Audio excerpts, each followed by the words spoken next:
We should not be wasting time talking about the Aston Villa attacks now, should we? I mean, they had no offside, and the only shot on target they had was in the closing stages. It's the fact that the Chelsea number 8 scored in the 8th minute. Maybe Illuminati.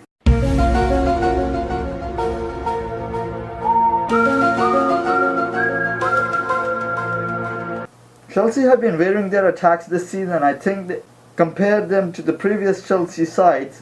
This Chelsea side has more options going forward.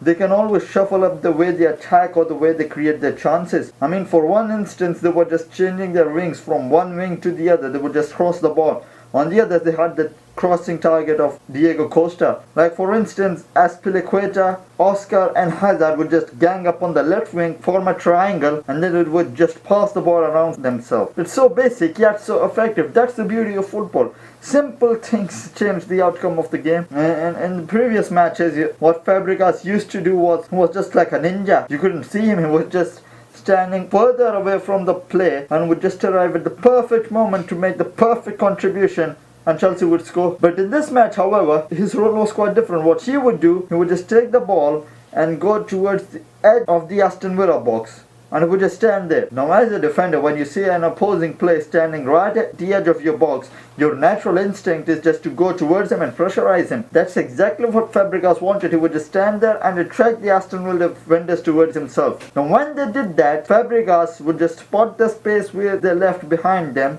and he would just slip the ball there, and a non-rushing Chelsea player would just have the opportunity to get to it. And the usual off-the-ball runners for Chelsea was always an option. Well, basically Aston Villa tried to play on the counter-attack, but I have never seen a team so quickly get back into their defensive shifts as Chelsea have been doing this season. I mean, when Aston Villa initiated the counter-attack, as a viewer you could clearly see that there was so many gaps in the Chelsea defense. But by the time Aston Villa got into a position to capitalize on the gap, Chelsea would have already had their players back in those positions. It was as if they never left, they were always there.